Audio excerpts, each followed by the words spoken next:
안녕하십니까. 이어서 경남 소식입니다.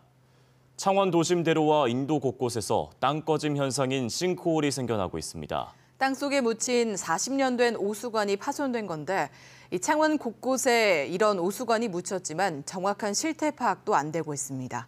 차주아 기자가 보도합니다. 편도 4차선대로 한가운데 1m 크기 구멍이 뻥 뚫렸습니다.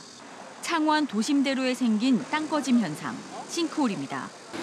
지난 1970년대 말에 도로 아래 묻은 콘크리트 오수관이 부서져 땅이 꺼진 것으로 추정됩니다. 파손된 오수관입니다. 40여 년이 되다 보니 보시다시피 곳곳이 부식됐고 이렇게 철근마저 드러났습니다. 오수관을 교체하느라 일대 교통이 12시간 동안 통제됐습니다. 콘크리트관이 노화로 인해 가지고 파괴되면서 그 누수가 생기면서 싱크홀이 발생된 것으로 추정하고 있습니다. 시멘트 자체가 가스가 발생했을 때는 노화가 진행될 수가 있기 때문에. 또 다른 창원의 도심지. 사람이 다니는 인도에까지 80cm 크기 싱크홀이 생겼습니다. 땅을 파보니 이번에도 파손된 노후 콘크리트 오수관이 드러납니다. 4m 구간이 산산이 부서져 오수가 땅에 흘러넘칩니다. 홀이 어디 가라앉을 거라고 생각 못하고 그냥 운전을 하는데 누구한테나 닥칠 수 있는 문제라고 생각하지. 창원에 묻힌 20년 넘은 노후 하수관은 약 1,012km, 전체의 30%를 차지합니다. 이 가운데 35%는 파손 여부도 알 수 없고 정밀 조사를 마친 나머지 구간도 보수 작업에 3년이 더 걸릴 예정입니다. 지하 매설물 지도를 작성해서 땅속을 좀 계획적이고 체계적으로 관리를 해야 됩니다. 이것이 완성되기까지는 아무래도 많은 시간과 예산이 소요될 것으로 봅니다. 또 전문가들은 최근 개발이 집중돼 집안이 영향을 받았을 것으로 예상되는 창원 상남과 중앙, 파룡동 등은 더 집중적으로 노후 오수관을 관리해야 한다고 지적합니다. KBS 뉴스 차주아입니다.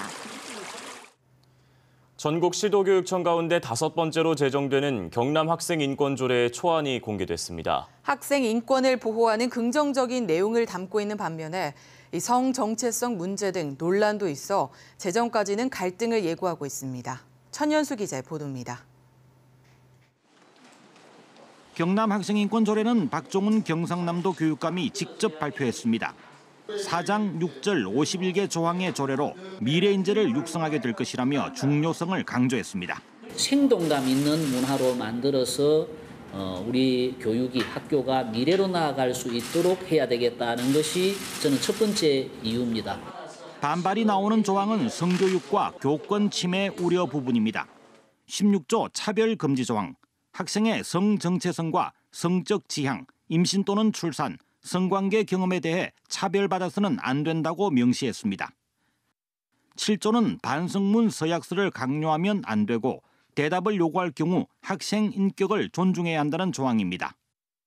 교복 착용 여부를 학생이 선택하도록 하고 교내에서 인터넷을 자유롭게 사용하도록 하며 휴대전화 소지를 금지해서는 안 된다는 조항도 있습니다. 이에 대해 학부모단체는 학습 능력이 떨어지고 동성애를 허용하거나 올바른 성교육을 방해할 수 있다며 반발하고 있습니다. 네 곳에서 있던 문제점들이 전혀 필터되지 않거나 전혀 이 문제들이 고려되지 않고 그대로 반영된 것 같아서 굉장히 아쉬움이 많이 남습니다. 경상남도 교육청은 다양한 의견을 수렴하기 위해 이런 시일 안에 공청회를 열고 조례안을 확정할 방침입니다. 경남도 교육청은 완성된 학생인권 조례를 올 연말 경남도 의회에 제출한다는 계획입니다. 이에 따라 앞으로 석 달 동안 경남 학생인권 조례를 둘러싼 갈등이 첨예하게 벌어질 것으로 예상됩니다. KBS 뉴스 천연수입니다. 추석이 이제 채 2주도 남지 않았는데요. 특히 올해 추석에는 장바구니 물가가 심상치 않습니다. 지난 봄 냉해에다 사상 초유의 여름 폭염을 겪으면서 과일과 채소류 값이 껑충 뛰었기 때문입니다.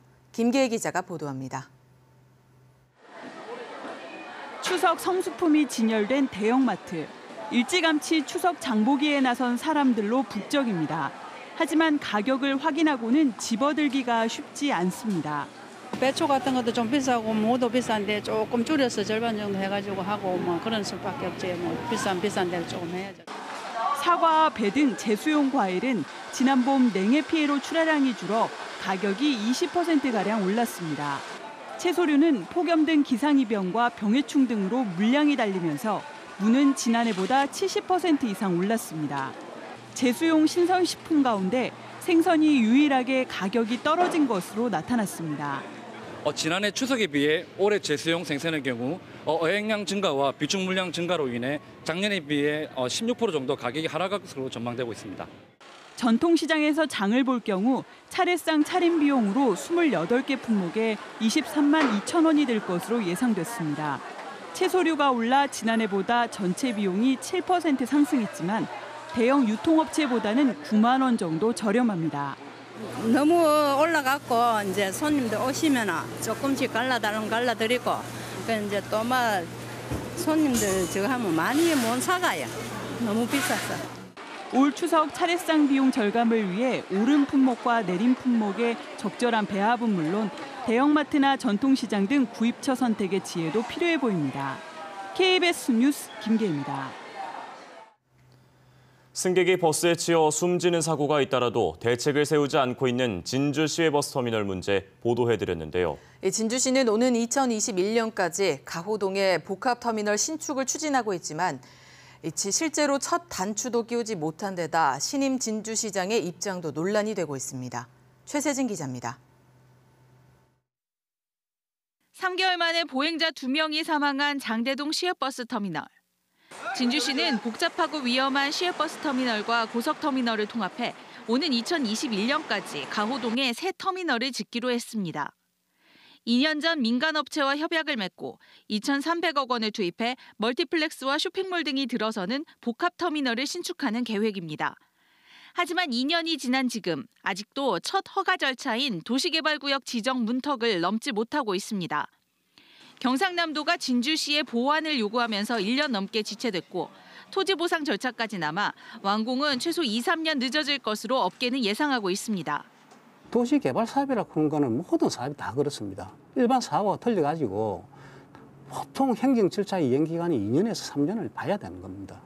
게다가 조규일 시장은 후보 시절 현재 버스터미널을 그대로 두고 새 터미널을 신축하는 이원화 방안을 내세웠습니다. 구시가지 상인들 역시 터미널 이전에 반발하고 있어 사업 추진은 순탄치 않을 전망입니다. 이원화시키자라는 분들의 여론도 충분히 호소력이 있다 이런 생각을 하고 있습니다.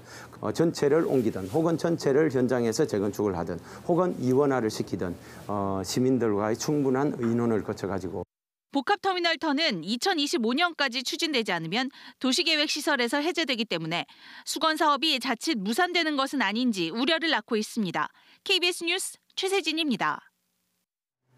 바다에서 일어나는 선박 사고에 대비해 의무 도입된 V패스, 어선 위치 발신 장치가 면세유 부정수급에 악용되고 있습니다. 한 어선에 V패스 2개를 달아 어선 2척이 조업한 것처럼 속이고 면세유를 곱절로 타는 어민들이 무더기로 적발됐습니다. 보도에 손원혁 기자입니다. 4.2톤급 어선이 항구로 들어오자 해경이 선박안을 수색합니다. 어선의 위치를 확인하는 장치 V패스가 하나 더 발견됩니다. 조업을 나가지 않은 선박의 V패스를 떼내 2개를 달고 나간 겁니다. 배가 같이 다니다가 배가 고장이 나가지고 옮겼습니다. V패스를 통해 입출항이 자동 신고되기 때문에 2척이 운항한 것처럼 기록을 꾸며 곱절로 면세유를 타낸 겁니다. 또 다른 어민은 선박에다 운항하지 않는 선박을 줄로 연결해 끌고 나갔다가 오는 것만으로 면세유를 더 타내기도 했습니다. 창원해양경찰서는 이 같은 수법으로 면세유를 부정하게 타낸 혐의로 58살 최모 씨 등 어민 11명을 불구속 입건했습니다.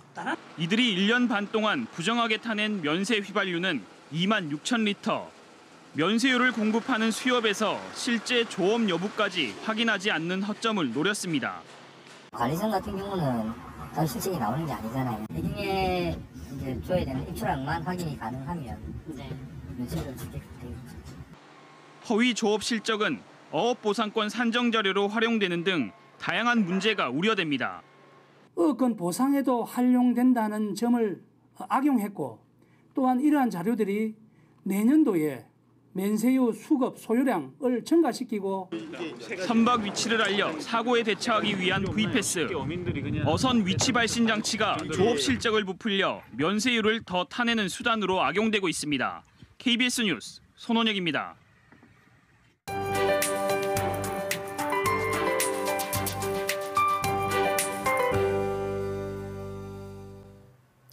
어제까진 맑은 날씨가 이어져 활동하기 참 좋았는데요. 오늘부터는 상황이 조금 달라집니다. 하늘빛이 흐려지면서 일부 지역에서는 비도 조금씩 내리겠는데요. 일단 오늘은 경남 남해안 지역으로 낮 한때 5mm 안팎의 비가 살짝 내리겠고요. 내일도 남해안을 중심으로 오후 한때 5에서 20mm가량의 비가 내리겠습니다. 그 밖의 지역에서도 산발적인 빗방울이 떨어지겠고요. 금요일과 토요일에는 경남 전 지역에 걸쳐서 비가 내리겠습니다. 당분간은 우산을 하나씩 챙겨 다니시는 게 좋겠습니다. 공기는 계속해서 선선합니다. 오늘 창원의 아침 기온 18도로 어제보단 조금 높지만 여전히 평년 수준에 못 미치고요. 낮 기온도 26도로 평년보다 낮겠습니다. 우산과 함께 얇은 겉옷도 하나 챙기셔야겠습니다. 현재 하늘 모습 보시면 경남 지역으로 구름이 약간 지나고요. 해안 지역은 바람이 계속 강하게 불고 있습니다. 오늘도 미세먼지 농도는 좋음 수준으로 대기질 양호하겠습니다. 현재 기온은 어제보다 1도가량 높게 출발합니다. 동부 지역은 의령과 함안 16도, 창원이 19도 가리키고요. 낮 기온은 27도 안팎으로 어제보다 2도가량 높겠습니다. 경남 서부 지역은 현재 기온 거창 12도, 함양과 산청이 13도로 내륙을 중심으로 다소 쌀쌀한 편이고요. 낮 기온은 26도 안팎까지 오르겠습니다. 해상에는 바람이 많이 잦아들었지만 남해 동부 먼바다에는 계속해서 풍랑주의보가 내려져 있고요. 물결도 최고 4m까지 거세게 일겠습니다. 토요일에 비가 그친 뒤로는 기온이 다시 오름세로 돌아서겠고요. 다음 주 초반에는 늦더위가 나타날 것으로 전망됩니다. 기상정보였습니다. 통영해경이 수산물 수요가 급증하는 추석을 앞두고 원산지 허위 표시 등 민생 범죄에 대한 단속 활동에 돌입했습니다. 공군 교육사령부와 사천항공우주 엑스포 추진위가 오늘 사천시 문화예술회관에서 2018 에어쇼 축하 군악회를 개최합니다. 거제도와 산달도를 연결하는 길이 620m의 왕복 2차선 다리가 이번 달 21일 오전 10시에 개통합니다. 거창군이 추석을 맞아 이번 달 23일까지 최대 20% 할인 행사를 여는 등 농특산물 판매 이벤트를 진행합니다. 창원 세계 사격 선수권 대회에 참가한 북한 사격 선수단이 12일 동안의 일정을 마무리하고 오늘 귀국길에 오릅니다. 북한 사격 선수단은 오늘 김해국제공항을 통해 북한으로 돌아갑니다. 북한 사격 선수단이 한국을 방문한 것은 지난 2014년 인천 아시안게임 이후 4년 만이며 이번 대회에는 석일단 단장을 포함해 모두 22명이 참가했습니다. 경상남도와 재료연구소가 오늘부터 이틀 동안 창원 컨벤션센터에서 재료기술 테크페어를 엽니다. 이번 행사에는 두산중공업과 센트랄, 카이 등 지역 27개 기업이 참가해 우주항공과 수송기기, 발전, 금형 등 전시관을 운영합니다. 또 경남의 제조업 위기를 첨단 소재 기술로 극복하기 위한 기술교류회와 청소년이 과학자와 대화를 나눌 수 있는 행사도 함께 마련됩니다. 이주영 국회부의장이 경상남도에 경남 로봇산업을 체계적으로 지원하기 위해 경남로봇산업진흥원 설립을 제안했습니다. 이 의원은 경남에 흩어진 경남테크노파크 진흥기계 소재부품센터와 로봇랜드 재단을 통합해 경남로봇산업진흥원을 설립함으로써 일원화된 로봇산업 지원 인프라를 구축해야 한다고 강조했습니다. 이 의원은 국회 로봇산업발전포럼 회장을 맡고 있습니다.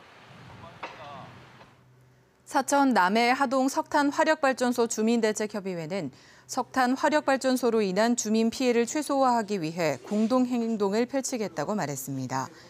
협의회는 석탄 화력발전소 인접 지역 주민들의 주거와 환경 문제가 심각해져 가고 있다며 정부와 경상남도 발전 공기업 등이 현실적인 대책을 내놓아야 한다고 주장했습니다.